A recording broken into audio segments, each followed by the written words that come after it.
नमस्कार साथियों, मैं हूं Pramod Kumar Kandwal intensive spiritual path से। संत वाल्मीकि जी के बारे में आप सभी जानते हैं कि उन्होंने 10,000 साल पहले रामायण लिखी, मगर वो संस्कृत में थी, किसी को समझ में नहीं आई। वो ग्रंथ उनके पास रखा रहा, लोकप्रिय नहीं हो पाया। फिर उसके पश्चात यानी आज से करीब 500-600 साल पहले यानी 16वीं सेंचुरी के अंदर संत तुलसीदास जी ने जन्म लिया चित्रकूट में। उन्होंने संस्कृत का अध्ययन किया और ये पाया कि ये जो रामायण है बहुत ज़्यादा शैक्षिक है, इसका तो प्रचार होना चाहिए।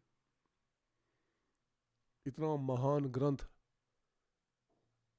10,000 साल पहले लिखा गया है, लेकिन ये अभी तक प्रचलन में नहीं आया, इसका किसी को लाभ नहीं पहुंचा। तो उन्होंने उसको अवधी भाषा के अंदर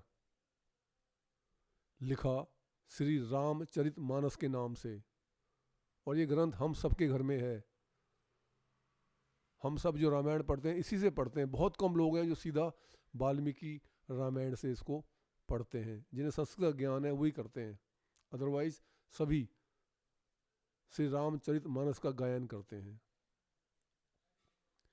तो इनका प्रारंभिक जीवन तुलसीदास जी का बड़ा साधारण रहा। जब इनका जन्म हुआ तो पिता माँ स्वर्ग सिधार गए बहुत जल्दी। फिर किसी ने इनको पाला, थोड़े बड़े हुए तो उनकी शादी कर दी। तो उन्हें कहीं प्रेम तो माता पिता का मिला ही नहीं, ना समाज का, क्योंकि सब इन्हें बदनसीब कहते थे कि इनके पैदा होने के जल्दी ही माता पिता स्वर्ग सिधार गए। जब उनकी शादी हुई तो उनकी पत्नी ने उनको बहुत प्रेम दिया, इतना प्रेम दिया कि आसक्ति में फंस गए। और एक दिन जब उनकी पत्नी ससुराल गई तो अगले दिन ही इनसे रहा नहीं गया, ये वहीं पहुंच गए। बारिश आ रही थी, बड़े व्यग्र थे पहुंचने में, बड़े बेचैन थे। रास्ते में नदी आई, तो जब कोई नाव नहीं मिली तो एक डेड बॉडी के ऊपर बैठ के नदी पार कर ली। मेन गेट इनका बंद था ससुराल का, तो खिड़की से एक सांप आ रहा था। उन्होंने सोचा है तो रस्सी है, पकड़ के चढ़ गए। तो वहाँ उनके सामने पत्नी ने इनको देख लिया, बाल बिखरे हुए, सारे गीले, कपड़े सारे डिस्टर्ब। तो उन्होंने कहा ये खिड़की से आ रहे हैं।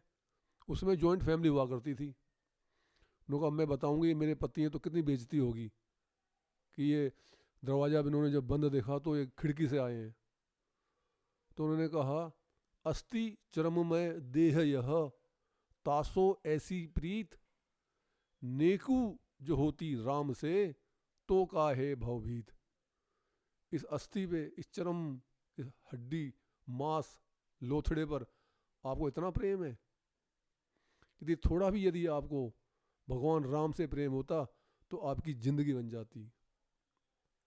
बस उन्होंने ये सुना, ये बात उनको चुभ गई। तो देखिए हम कितना शान से उनके बारे में बता रहे हैं कि वो डेड बॉडी पे बैठ के चले गए, या सांप के समझ करके कि ये रस्सी है ऊपर चढ़ गए। लेकिन इसमें देखने वाली बात यह है कि उनको बात लगी है, उनको बात चुभी है और वो महान बने। हमें तो रात दिन लोग सुबह शाम कुछ ना कुछ कहते रहते हैं, हमारे को तो कोई बात लगती नहीं है। हमारा जीवन तो पहले की तरह साधारण है, हम तो आगे बढ़ते ही नहीं हैं। तो महान थे, वो बात उनको लगी। जिनको बात लग जाती है वो भी महान ही होते हैं। उन्होंने डिसाइड कर लिया कि बस अब मैं आगे बढ़ूंगा, भगवान राम से ही प्रेम करूंगा।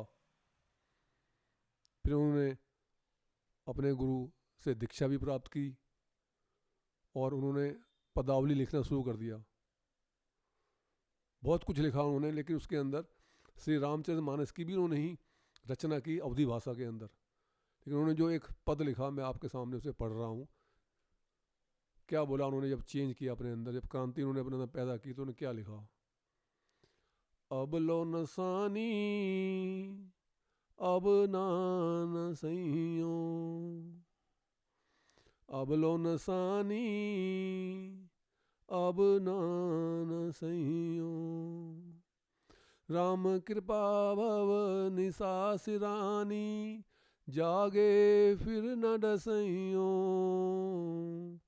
अब लो नसानी, अब लो न सइयो। मेरा बहुत नाश हो गया, मेरी बहुत बेइज्जती हो गई, मेरा बहुत अपमान हो गया, अब ना नसइयो, अब नहीं होने दूंगा। अपनी बेइज्जती, अपनी इंसल्ट, अपना डिग्रेडेशन में अब नहीं होने दूंगा। राम कृपा भवनिशा सरानी, भगवान राम की कृपा से मेरी संसार रूपी रात्रि अब खत्म हो गई है।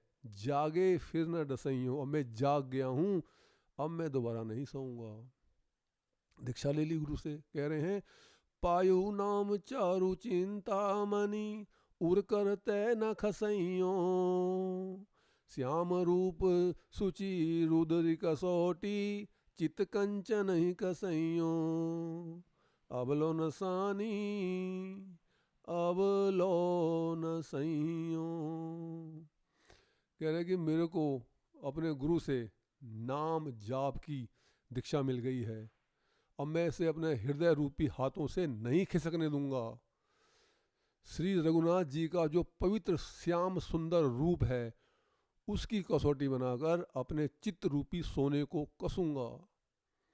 परवश जान हंस्यो इन इंद्रिन, निज बस है न हंसइयो, मन मधुकर पन कह तुलसी रघु, पति पद कमल बसइयो, अब लो न सानी, अब लो न सइयो।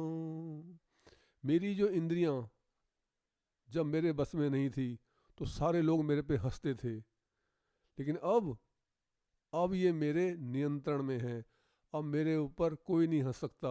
मन मधुकर पन के तुलसी, मेरा मन रूपी जो भौरा था, जो चारों तरफ भटकता फिरता था, अब मैं इसको परमपिता परमात्मा यानी श्री राम जी के चरण कमलों के अंदर इसे बसाऊंगा। यदि आपको ये संदेश ज्ञानवर्धक तथा उपयोगी लगता है तो आप वीडियो को लाइक, कमेंट, शेयर तथा चैनल को सब्सक्राइब भी कर सकते हैं, ताकि आगे आने वाली सभी वीडियो का नोटिफिकेशन आपको मिलता रहे। गुरु भगवान सबका कल्याण करें।